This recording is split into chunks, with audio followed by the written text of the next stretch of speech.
It was just another cold morning, until he saw a bag left behind on a park bench. Inside was the collar of his dog, missing for years. What happened next was unbelievable and changed his life forever. Subscribe and feel this emotion with Ugis. On a cold, cloudy morning, Walter Mitchell crossed the central square of Millfield, a small town nestled in the rolling hills of Vermont. The gentle wind made the dry leaves dance across the cobblestone ground. At 68, Walter carried the weight of years and absences on his hunched shoulders. His weathered face told the story of a man who had seen both joy and sorrow, though lately it seemed sorrow had been his more frequent companion. Without hurry, he walked toward Greta's bakery, his sacred daily routine for the past 15 years. The smell of fresh bread had become his anchor in a life that otherwise felt adrift. As he approached the square's center, something caught his eye. A blue tote bag, worn by time, sitting abandoned next to a bench. Walter hesitated. In a small town like Millfield, forgotten items were rare. Everyone knew everyone, and lost belongings usually found their way back to their owners within hours. He looked around, but the square was deserted at this early hour. As he drew closer to the bag, he noticed something unusual. A tag sewn onto the strap that read, "For you, with all my heart." His heartbeat quickened. Those words seemed strangely personal, almost as if meant specifically for him. But that was impossible. Glancing around once more, Walter confirmed he was alone. Reluctantly, he picked up the tote bag. It was surprisingly light, as if it contained nothing more than memories. "Hello!" he called out, his voice echoing across the empty square. "Anyone lose a bag?" Only silence answered him. Walter stood there, uncertain. The proper thing would be to take it to Sheriff Thompson's office, but something about the tag made him pause. With a sigh, he tucked the bag under his arm and continued his walk to the bakery, deciding to deal with it after his morning ritual. "Morning, Walter," Greta called from behind the counter, her plump cheeks flushed from the heat of the ovens. "The usual." "Yes, please," he replied, setting the bag down by his feet. "And Greta, did anyone mention losing a tote bag recently?" The baker shook her head. "Not that I've heard. Someone left something at the square?" Walter nodded. "Found it by the north bench. Got a strange tag on it." Greta's eyes lit with curiosity. "What kind of tag?" "For you, with all my heart," Walter quoted, feeling somewhat foolish as he said it. "Oh my," Greta's eyebrows rose. "Sounds like someone's got a secret admirer." Walter chuckled despite himself. "At my age, doubtful." After picking up his sourdough and cinnamon roll, Walter headed home to the small cottage on Maple Street, where he had lived alone since Sarah's passing 5 years ago. The cottage, once vibrant with laughter and life, now stood as quiet as a library after hours. Sitting at his worn kitchen table, Walter placed the blue tote bag before him. For several minutes, he simply stared at it, as if expecting it to explain itself. His coffee grew cold beside him, untouched. "This is ridiculous," he muttered to himself. "It's just a lost bag." Yet his hands trembled slightly as he finally unzipped it. Walter took a deep breath, then opened the bag wide. Inside, resting on a folded piece of fabric, was a red collar. Not just any red collar, but one with hand-embroidered lettering that spelled Rusty. Walter's breath caught in his throat. Rusty had been his faithful golden retriever who had disappeared more than 3 years ago during a thunderstorm. Despite months of searching, putting up posters and checking shelters in 3 counties, Walter had never found him. Beneath the collar lay an envelope. With shaking hands, Walter opened it and unfolded a letter written in careful, elegant handwriting. "Dear Sir, I believe this belonged to your dog. I found him wandering along Route 7 3 years ago, confused and frightened by a storm. I took him in, not knowing who he belonged to, as his tags had been lost. He became my companion, and I called him Charlie, not knowing his real name. and came to love him dearly, and he brought light to my final years. I am Eleanor Winters, and by the time you read this, I will have moved to my daughter's home in Arizona due to my failing health. Before leaving, I discovered an old newspaper clipping in town about a missing golden retriever named Rusty. The description matched Charlie perfectly, and I realized he must have been your dog all along. Charlie passed peacefully last month, surrounded by love. He was elderly but happy until the end. I buried him in my garden, but I wanted to return his collar to you, along with something else that might bring you comfort. If you go to the garden behind the old Millfield Inn, near the wild rose bushes, you'll find what I've left for you, a piece of your heart returned. With sincere regrets and best wishes, Eleanor Winters. Walter's vision blurred with tears. Rusty had been found, had been safe and loved, but was now gone forever. The grief he thought he had, processed years ago, washed over him anew. But what was this about something left at the Millfield Inn? The historic building had been closed for renovations for months now. Walter wiped his eyes, reread the letter, and felt a strange pulling sensation in his chest. Despite his rational mind telling him this was likely nothing but an elderly woman's, confusion, hope, that dangerous, persistent emotion began to stir.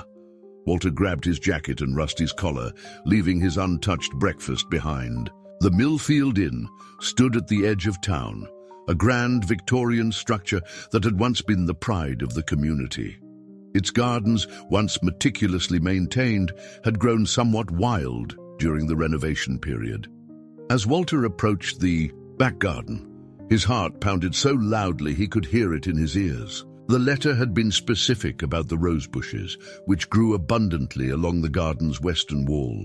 He moved cautiously through the overgrown path, looking for, he wasn't sure what exactly. A memorial? A note? Some token Eleanor had left to commemorate Rusty. Then he heard it, a soft whine, followed by the tentative thumping of a tail against the ground. Walter froze, afraid to trust his senses. But then, from behind a tangle of wild roses emerged a small figure, a dog, elderly, with a graying muzzle and cloudy eyes, but unmistakably a golden retriever. And despite the years that had passed, Walter recognized him instantly. "Rusty," he whispered, his voice breaking. The dog's tail wagged more vigorously, and he took a hesitant step forward. It wasn't possible. The letter had said Charlie, Rusty, had passed away. Yet here was a golden retriever wearing a blue bandana around his neck, looking at Walter with eyes that seemed to hold recognition. Walter knelt on the ground, tears streaming freely now. "Come here, boy," he called softly. The dog approached, sniffed Walter's outstretched hand, and then, with what seemed like recognition, pressed his head against Walter's palm. "Is it really you?" Walter murmured, running his hands over the dog's head and back. The animal leaned into his touch, making soft sounds of contentment. A small tag hung from the blue bandana. Walter turned it over in his fingers. It read, "My name is Charlie Jr. My mother knew you're Rusty. Eleanor thought you might need me now." Walter's confusion gave way to understanding. This wasn't Rusty, it was Rusty's offspring, a living connection to his lost companion. As if confirming Walter's realization, the dog licked his hand and settled comfortably against his side, as though they had known each other forever. Attached to the bandana was a small, waterproof envelope. Inside was a note in the same elegant handwriting. "Some souls are meant to find each other again and again. Charlie Jr. needs a home, and perhaps you need him too. He has his father's gentle spirit. Eleanor." Walter sat on the ground, overwhelmed. The dog, Charlie Jr., rested his head on Walter's knee, looking up with trusting eyes. "Well," Walter said finally, his voice thick with emotion, "I suppose we should go home." Charlie Jr.'s tail wagged in response, as if he understood perfectly what home meant. As they walked back through town together, Walter felt eyes on them. Neighbors stopped to stare, no doubt recognizing the resemblance to Walter's long-lost companion. "Walter Mitchell," Mrs. Henderson called from her porch. "Is that—" "This is Charlie," Walter replied, a smile breaking across his face for what felt like the first time in years. "He's family." The weeks that followed brought a transformation to Walter's cottage on Maple Street.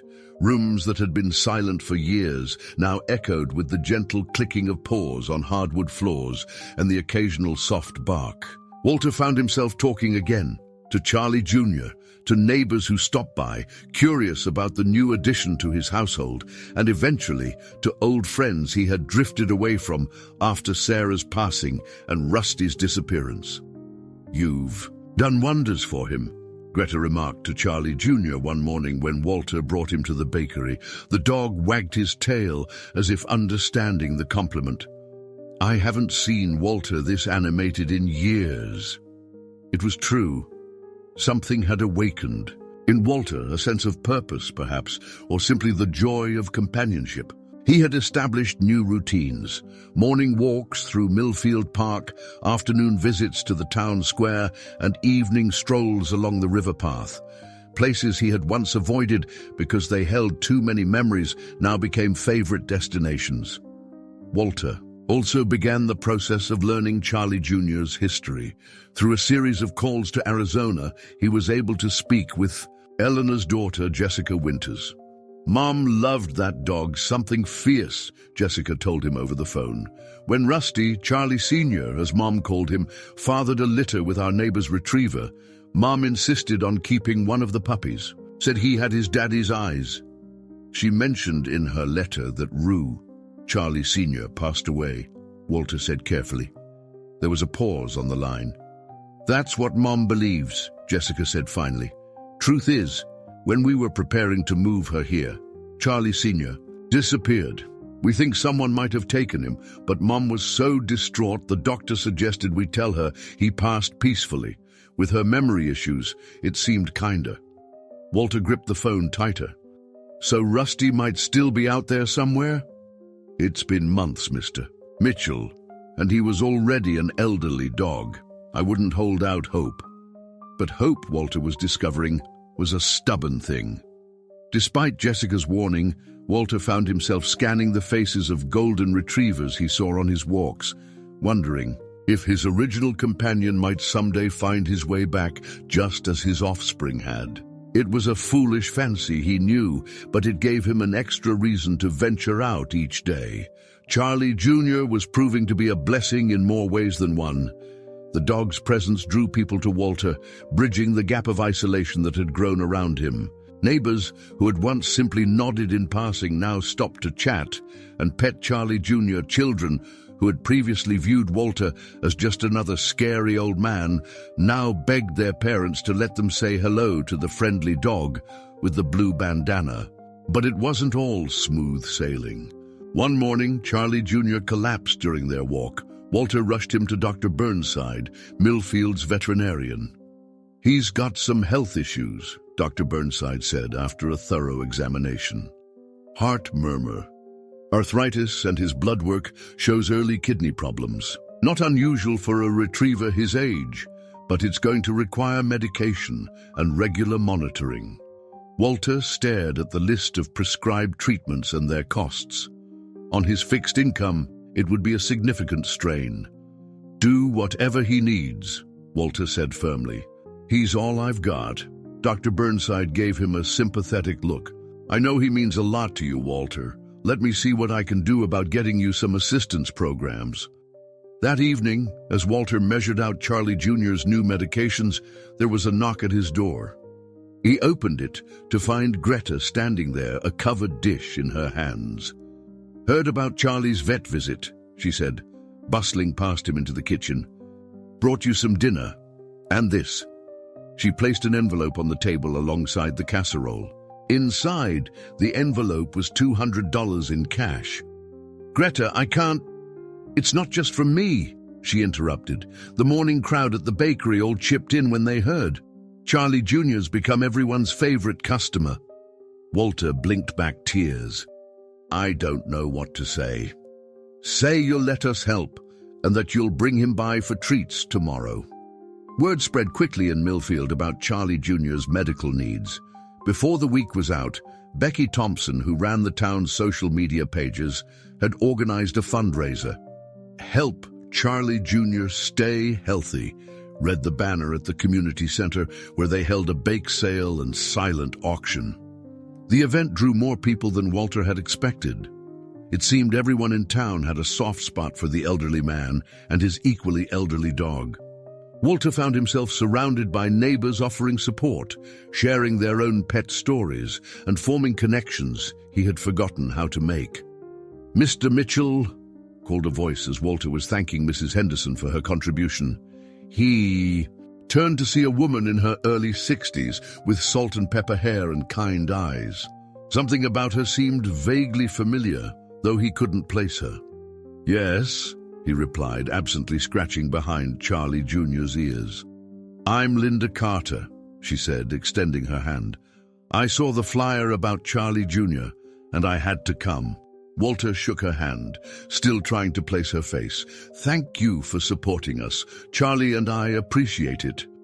Linda smiled, her eyes crinkling at the corners. "Actually, I came because of this." She reached into her purse and pulled out a photograph, yellowed with age.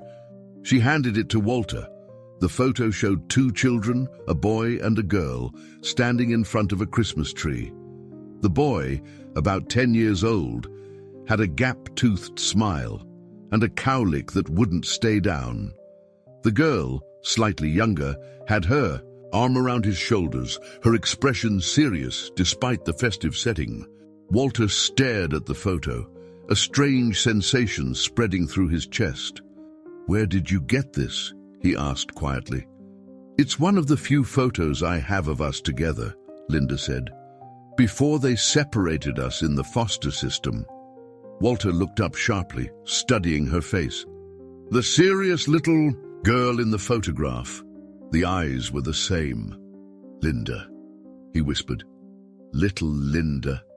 She nodded, her eyes shining with unshed tears. "It's been 50 years, Wally." Walter hadn't heard that nickname since childhood. After their parents' accident, he and his sister had been placed in separate foster homes. Despite promises to keep them in touch, the system had failed them. Walter had searched for his sister when he turned 18, but with no success. Eventually, he'd built a life without her, though the absence had always been a wound that never fully healed. "How did you find me?" he asked, his voice barely audible over the chatter of the fundraiser. Linda smiled. "I've been looking for years. I moved to Burlington last month for work, and I happened to see the fundraiser post online. When I saw your name and the photo, I knew it had to be you. You look just like Dad." Charlie Jr., sensing the emotional significance of the moment, pressed himself against Walter's leg. Walter placed a hand on the dog's head, drawing strength from his presence. "I can't believe it," Walter said. "After all this time." Linda's eyes fell to Charlie Jr. "When I saw that this fundraiser was for a dog named Charlie, it seemed like fate. Our childhood dog was named Charlie," Walter finished. "I remember." The coincidence wasn't lost on him. Charlie Jr. had not only brought Walter back to life, but had also incredibly led his long-lost sister back to him. As they talked, filling in the vast gaps of their separate lives, Walter felt pieces of himself slotting back into place. Linda had married, had 2 children, which meant Walter was an uncle and had been widowed 3 years ago. She was a librarian, preparing for retirement. "Would you like to come over for dinner tomorrow?" Walter asked as the fundraiser wound down. "I want to hear everything about your life." Linda smiled, the resemblance to their mother suddenly striking. "I'd love that, and I have boxes of family photos to show you." As they said their goodbyes, promising to reconnect the next day, Walter felt a sense of fullness he hadn't experienced in decades. Charlie Jr. trotted beside him as they walked home, the evening air cool against their skin. "You're some kind of miracle worker," Walter told the dog, who looked up at him with intelligent eyes, "bringing Linda back to me after all these years." home. Walter sat in his armchair, the day's events washing over him.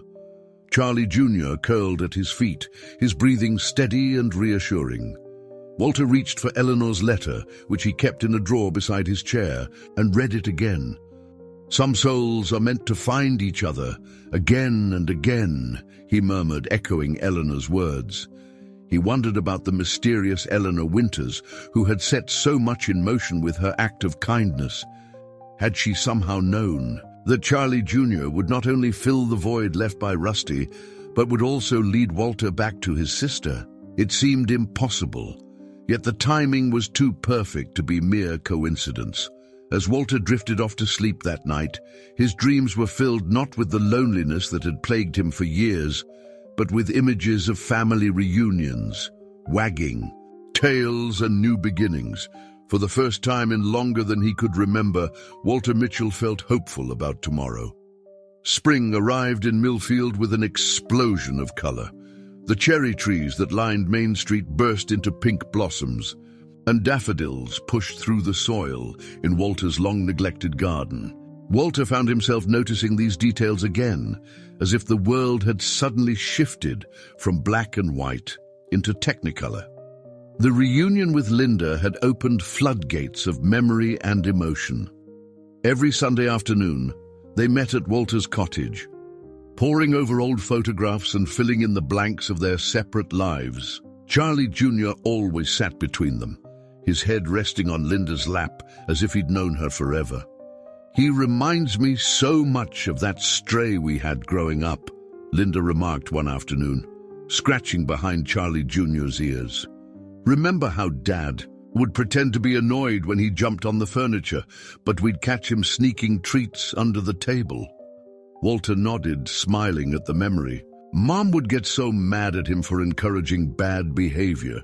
These sessions were bittersweet, revealing both what they'd shared and what they'd lost. Walter learned that Linda had searched for him multiple times over the years, but her inquiries had somehow never connected. She'd married her college sweetheart, had twins, a boy and a girl now in their 30s, and had built a career as a children's librarian. "I never stopped looking for you," she told him. "Even after I'd almost given up hope, I'd still check records every few years. It's like something wouldn't let me stop trying." Walter felt a pang of guilt. He had searched too, but perhaps not as persistently. After meeting Sarah, starting a career, and building a life in Millfield, he'd allowed his quest to find Linda to fade into the background. "I should have tried harder," he admitted. Linda squeezed his hand. "We're here now. That's what matters." As spring deepened, Walter's life continued to transform.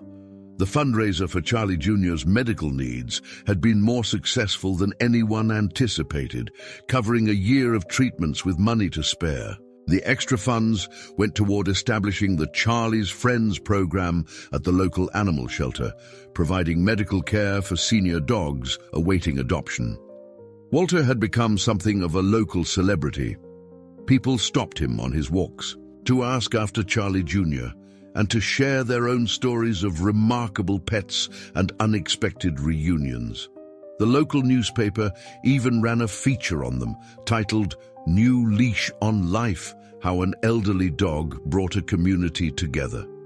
But the most significant change was the reopening of Walter's heart. After Sarah's passing and Rusty's disappearance, he had closed himself off, convinced that loving again meant risking more pain. Now, with Charlie Jr. at his side and Linda back in his life, he was learning that the risk was worth taking. "You should come to Burlington for the weekend," Linda suggested during one of their Sunday gatherings. "Meet your niece and nephew. Emma's bringing her kids, your great-niece and nephew, up from Boston." Walter hesitated. "I'm not sure about leaving. Charlie Jr., his health, bring him along. Emma's husband is a veterinarian. Charlie will be in good hands if anything happens." After some consideration, Walter agreed. The following weekend, he and Charlie Jr. made the hour-long drive to Burlington. Linda lived in a charming craftsman-style house in the historic district, with a fenced yard that Charlie Jr. immediately claimed as his new territory. Meeting his family was overwhelming. Emma, his niece, had Sarah's kind eyes and gentle manner. Her twin brother James had the same stubborn cowlick that Walter had fought with his entire life. The grandchildren, 7-year-old twins naturally, attached themselves to Charlie Jr. with immediate devotion. "He likes when you scratch right here," Walter demonstrated, showing them the spot behind Charlie Jr.'s left ear that made his back leg thump with pleasure. "Uncle Walter," Emma said, after the children had run off to play with Charlie Jr. in the yard, "I can't tell you how often Mom talked about you. She never gave up hope." Walter swallowed the lump in his throat. "I wish I'd found her sooner." "But you found each other now," James pointed out. "That's the important thing." Later that evening, as the children were being put to bed, Emma's husband, Dr. Mark Taylor, examined Charlie Jr. "Dr. Burnside is doing a good job with his treatment," Mark said, running experienced hands over Charlie Jr.'s frame. "His heart sounds better than I would have expected. These old Goldens are fighters. He's given me so much," Walter said. "I want to make sure his golden years are comfortable." Mark nodded understandingly. "You know, there's something you might consider. We're developing a registry of golden retrievers for genetic studies, looking at hereditary conditions, longevity factors, that sort of thing. Charlie Jr.'s bloodline might be of interest, especially since he's doing well despite his age and conditions." Walter thought about it. What would that involve? Just a DNA sample, a cheek swab. We'd add him to the database, maybe do a follow-up. Later on, it helps us understand how to better treat other dogs with similar issues. "I'd like to help," Walter decided, "and maybe, could you check if his bloodline matches any other registered dogs? I've been wondering if his father, my original dog, Rusty, might still be out there somewhere." Mark looked doubtful, but agreed. "It's a long shot, but we can certainly try." The next morning, Mark took the sample and promised to be in touch with any findings. Walter and Charlie Jr. returned to Millfield with promises to visit again soon. Life settled into a new normal. Linda began visiting more frequently, sometimes staying over in Walter's guest room. They talked about her possibly relocating to Millfield after her retirement the following year. Walter found himself looking forward to the possibility of having family nearby again. 3 weeks after their visit to Burlington, Walter received a call from Mark. "Walter, something interesting came up with Charlie Jr.'s DNA test," Mark said, his voice betraying excitement. "We found a match in our database, a very close relation. Actually, it's likely his father." Walter's heart skipped a beat. "Rusty, I can't be certain it's your dog," Mark cautioned, "but it's definitely Charlie Jr.'s father. The dog is registered with a veterinary practice in Shelburne, that's just south of Burlington." "What's the owner's name?" Walter asked, already reaching for a pen. "That's the thing," Mark replied. "The dog was brought in as a stray about 2 months ago. He's currently at the Green Mountain Animal Sanctuary, waiting for adoption. They've been hesitant to place him because of his age and some health issues, but he's stable." Walter could barely breathe. "What does he look like?" "Oh, golden retriever, approximately 14 years old. Grey muzzle, some cloudiness in the eyes. He was wearing a faded blue collar when they found him, but no tags." It sounded like Rusty, but Walter didn't dare hope too strongly. "I'll drive." "Up tomorrow," he decided. "I'll call ahead to let them know you're coming," Mark offered. "The caretaker's name is Abigail Foster." That night, Walter could barely sleep. He told himself repeatedly not to get his hopes up. It could be any golden retriever. Rusty wasn't the only one to father puppies in the area, and even if it was Rusty, would the dog remember him after all these years? Dogs had excellent memories for people they loved, but time and age took their toll on everyone. The next morning, Walter and Charlie Jr. set off for Shelburne. The Green Mountain Animal Sanctuary was located on a sprawling property just outside town, a haven for animals awaiting their forever homes. Abigail Foster met them at the entrance, a tall woman with a practical ponytail and kind eyes. "You must be Walter," she said, extending her hand. "Mark called about you. You think our old Golden might be your long-lost dog?" Walter nodded. "It's probably a wild goose chase, but I had to come see." Abigail smiled understandingly. "Well, let's go meet him. We call him Goldie. Not very original, I know, but it seemed to suit him." She led them to a quiet area at the back of the sanctuary, where older animals were housed in more comfortable, less stressful environments. Charlie Jr. walked beside Walter, unusually subdued, as if sensing the importance of the moment. "He's in this room," Abigail said, stopping outside a door. "We keep him separate from the general population because of his age. He's very gentle, but gets overwhelmed easily." Walter took a deep breath and nodded. Abigail opened the door. The room was small but comfortable, with a large cushioned bed in one corner and toys scattered about. Lying on the bed was an elderly golden retriever, his muzzle almost completely white with age. When the door opened, he raised his head, ears perking up with interest. Walter froze in the doorway. The dog looked so much like an older version of the Rusty he remembered, but was it really him? "Rusty?" he called softly. The old dog tilted his head, a gesture so familiar it made Walter's chest ache. Slowly, with obvious effort, the retriever rose from his bed and took a few steps forward. Charlie Jr. whined beside Walter, pulling gently on his leash. Walter let him approach the older dog. They sniffed each other cautiously, Charlie Jr.'s tail beginning to wag. "They seem to recognize each other," Abigail observed. Walter knelt down, holding out his hand. "Rusty," he called again. "It's me, boy. It's Walter." The old dog approached, sniffing Walter's outstretched fingers. For a moment there was no recognition in those cloudy eyes, and Walter's heart sank. Then, suddenly, the dog pressed his head against Walter's hand, making a soft whining sound that Walter remembered from years ago, Rusty's way of asking for ear scratches. "It's him," Walter whispered, tears filling his eyes. "It's really him." As if to confirm, the dog suddenly gave a joyful bark and pressed his entire body against Walter, tail wagging with newfound energy.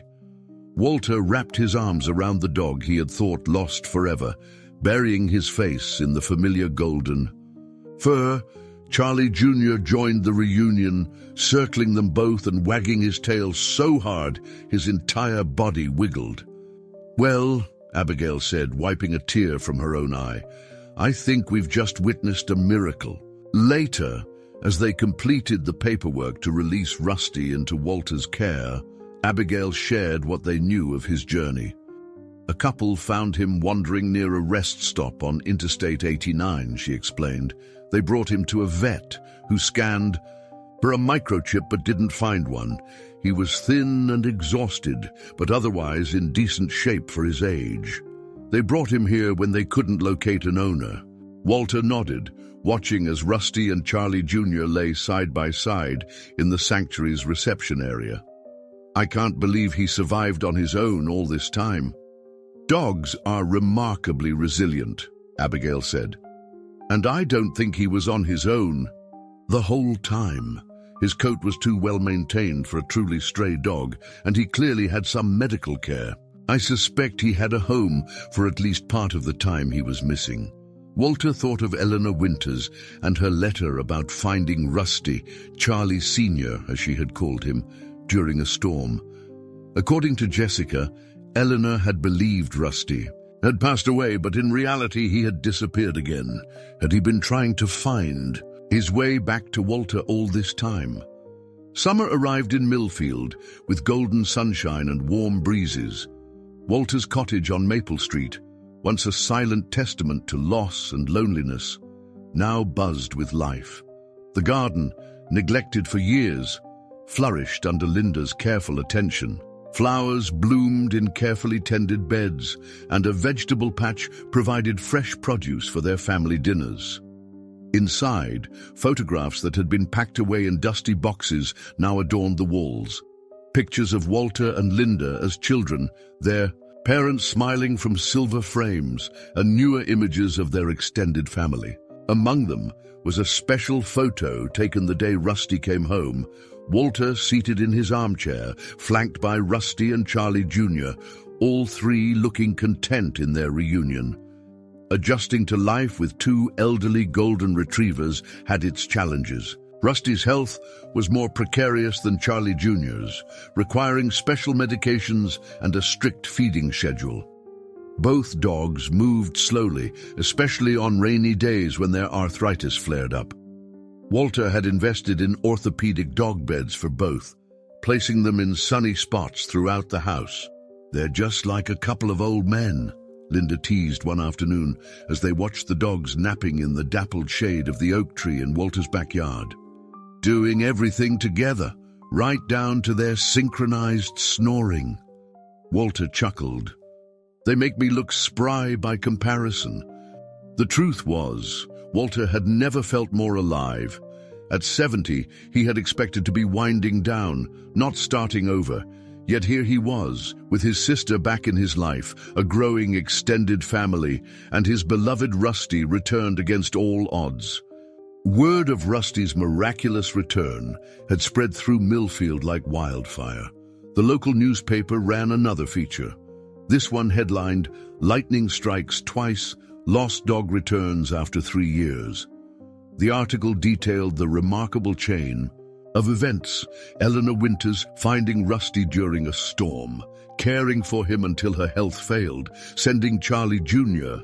to Walter with a mysterious message, and finally the DNA test that led Walter to Rusty's location at the sanctuary.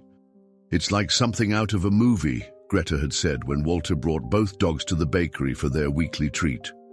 "The universe wanted you all together." Walter wasn't sure about the universe's intentions, but he was grateful nonetheless.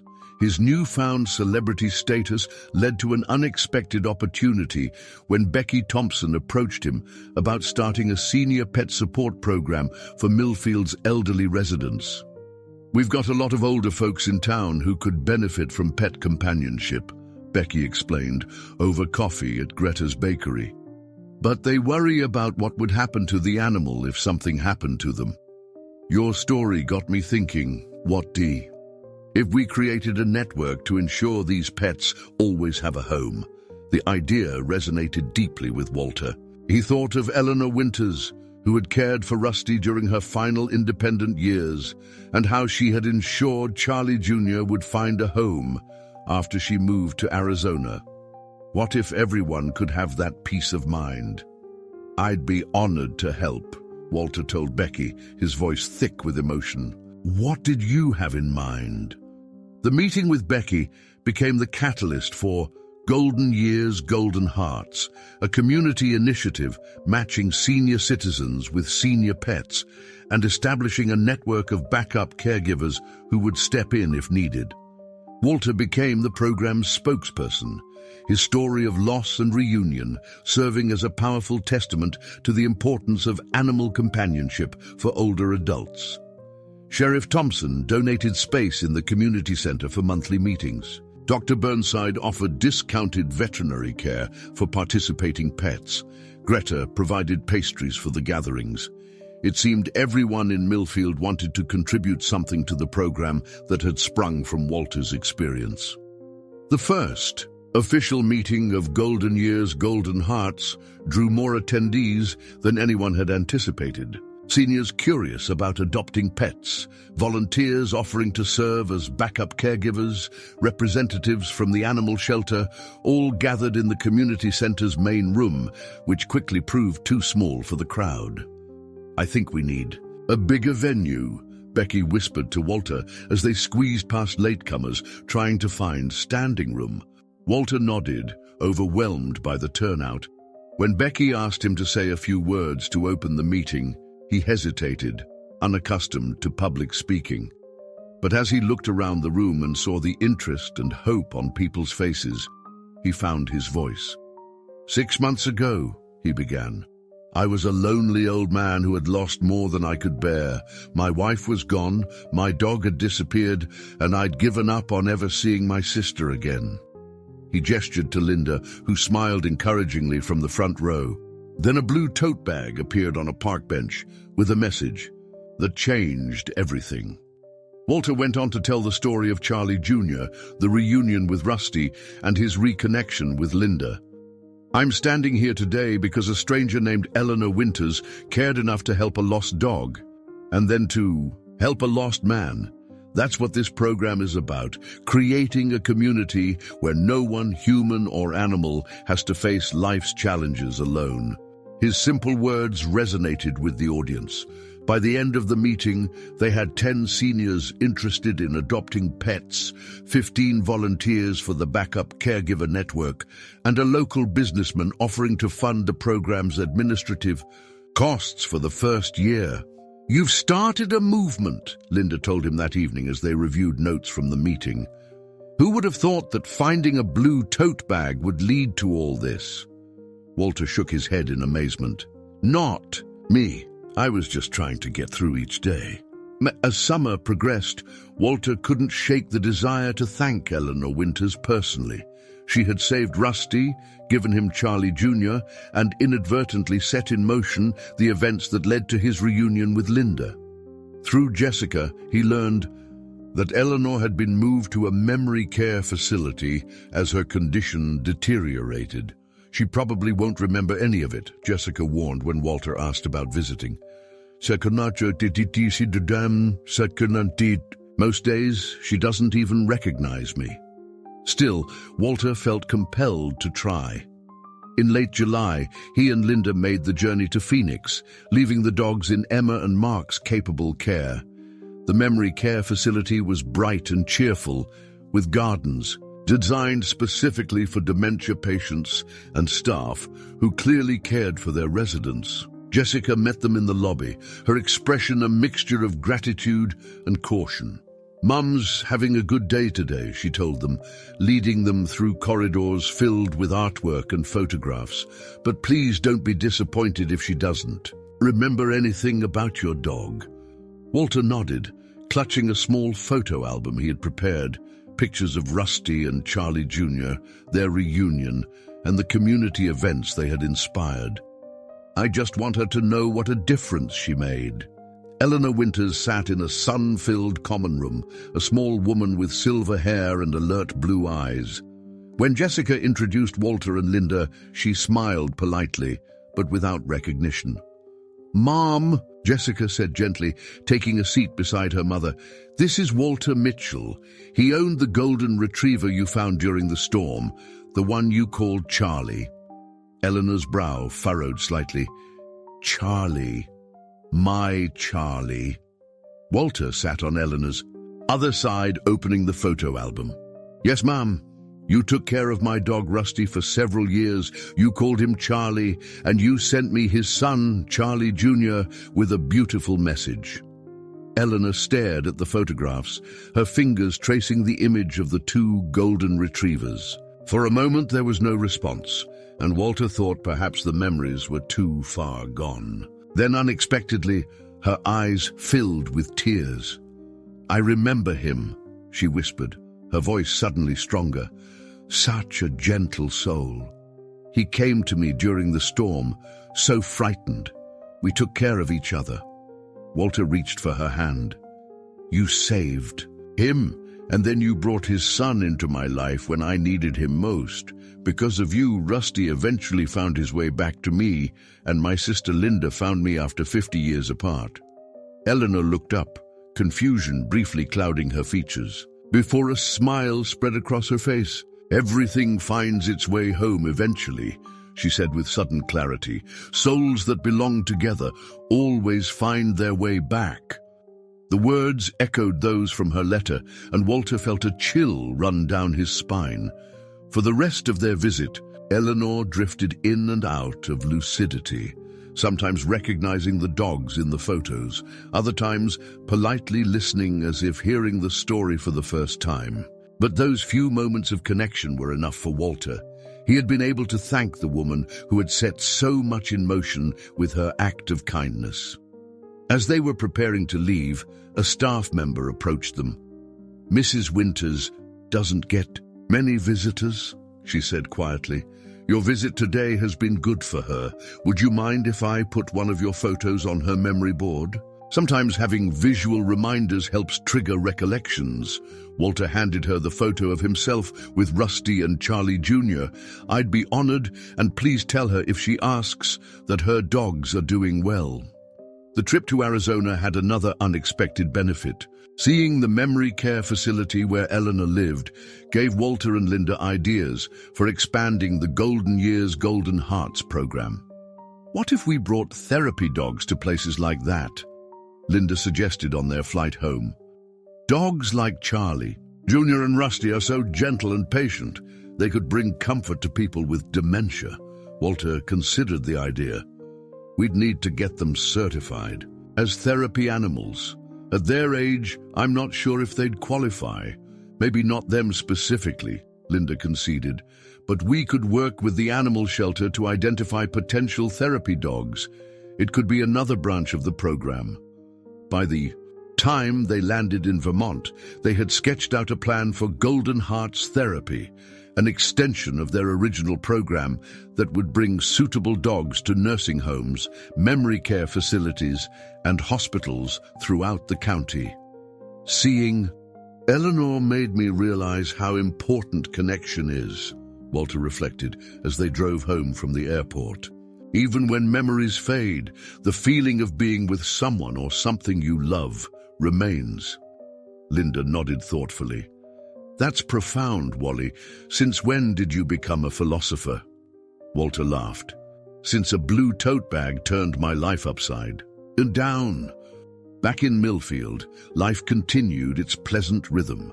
Linda decided to accelerate her retirement plans, putting her Burlington house on the market and beginning the search for a place in Millfield. Walter offered to let her stay with him until she found something suitable, and somehow the temporary arrangement began to feel permanent. "You know," Linda said one evening as they sat on the porch, watching the dogs doze in the yard, "I've been thinking about moving in permanently. This house has plenty of room for both of us, and it would make caring for the dogs easier." Walter smiled. "I was hoping you'd suggest that. This house was always meant for family." The decision to share the home brought practical considerations. The guest room became Linda's bedroom, filled with her books and the quilt her mother-in-law had made for her wedding. Walter cleared half the garage for Linda's car. The kitchen, once Walter's sole domain, now featured Linda's collection of cast-iron cookware and the herb garden she planted on the windowsill. Together, they established new routines. Morning coffee in the garden when weather permitted. Afternoon, walks with the dogs at the pace Rusty and Charlie Jr. could manage. Sunday dinners with whoever from their extended family could join. It was a good life, one neither had imagined possible just months earlier. "I never thought I'd enjoy sharing a bathroom with my brother at this age," Linda joked one morning as they navigated their routines. "I never thought I'd have to hide my cookies from someone other than Rusty," Walter retorted, referring to Linda's habit of raiding his secret stash. Their good-natured bickering reminded Walter of their childhood before the system had separated them. They were rebuilding not just a relationship, but a sense of family that had been lost for decades. As autumn approached, bringing with it cool breezes and changing leaves, the Golden Years Golden Hearts program flourished. 10 senior pets had been matched with elderly residents, each with a backup care plan in place. Walter's cottage became an unofficial gathering spot for program participants. The yard often filled with the sounds of conversation and laughter. The Golden Hearts Therapy initiative was also taking shape. 5 dogs from the shelter had been identified as potential therapy animals and were beginning training. Walter and Linda had approached Millfield's nursing home about starting visits once the dogs were certified. "The residents are very excited about it," the activities director told them. We've had therapy dogs visit before, but never on a regular schedule. This could make a real difference in their quality of life. One crisp September morning, Walter sat at his kitchen table, sipping coffee and watching as Rusty and Charlie Jr. shared a sunbeam on the living room floor. The doorbell rang, and Walter opened it to find Dr. Burnside standing on his porch. "Sorry to drop by unannounced," the veterinarian said, "but I wanted to deliver some news in person." Walter invited him in, a flicker of anxiety tightening his chest. Both dogs were doing well, but at their advanced ages, every veterinary visit carried the potential for difficult news. "It's about Rusty's latest tests," Dr. Burnside began. Accepting the cup of coffee Walter offered, "We found something unusual in his blood work." Walter braced himself. "Is it serious?" Dr. Burnside smiled. "Actually, it's quite remarkable. His kidney function has improved significantly since his last visit. The special diet and medications are working better than expected. In fact, both he and Charlie Jr. are defying the odds for dogs their age." Relief washed over Walter. "That's wonderful news." "It is," Dr. Burnside agreed, "but it got me thinking. Mark Taylor mentioned that Rusty's DNA is part of their research into golden retriever longevity. With your permission, I'd like to collaborate with him, share Rusty's medical history and response to treatment. It could help other senior dogs." Walter glanced at the two retrievers, peacefully napping together. "Of course, anything that might help other dogs and their owners." After Dr. Burnside left, Walter sat beside the sleeping dogs, gently stroking their golden fur. So much had changed in the span of a few months. From isolation and loneliness, his life had blossomed into one rich with connection and purpose, all because of a blue tote bag left on a bench and a mysterious message from a kind-hearted stranger. The phone rang, interrupting his thoughts. It was Emma, calling to confirm plans for the family's Thanksgiving gathering at Walter and Linda's. "Uncle." "Walter," she said excitedly, "I have news. Mark's research team got a grant to expand their golden retriever study. They're calling it the Rusty Charlie Legacy Project. They want to feature both dogs in their research publication." Walter laughed. "They're going to be famous in their old age. Just like their dad," Emma teased. "The Millfield Gazette says you're a local legend now." Walter scoffed at the idea, but he couldn't deny the changes in his social standing. Where once he had been just another lonely widower, now he was recognized throughout town. People stopped him to ask about the dogs, to inquire about the Golden Years, Golden Hearts program, or simply to chat. He had become, against all expectations, a community fixture. "The newspaper wants to do a follow-up story," Linda told him, one evening in October, about the program's success and how it all started with that blue tote bag. Walter hesitated. "I'm not sure I want more attention." Linda studied him thoughtfully. "It's not about you, though, is it? It's about showing people what's possible when a community comes together. Your story might inspire someone else to start something similar in their town." Put that way, Walter couldn't refuse. The interview was scheduled, and the resulting article did indeed spark interest from neighboring communities. Soon, Walter was fielding calls from people wanting to establish similar programs in their areas. "You're becoming a movement leader in your retirement," Becky teased during one of their planning meetings. "What's next? Running for mayor?" Walter laughed off the suggestion, but he had to admit that his life had taken a turn he never could have imagined. From a man who had barely left his house except for necessities, he had become someone whose ideas were spreading beyond Millfield's borders. As October gave way to November, preparations for Thanksgiving occupied Walter and Linda.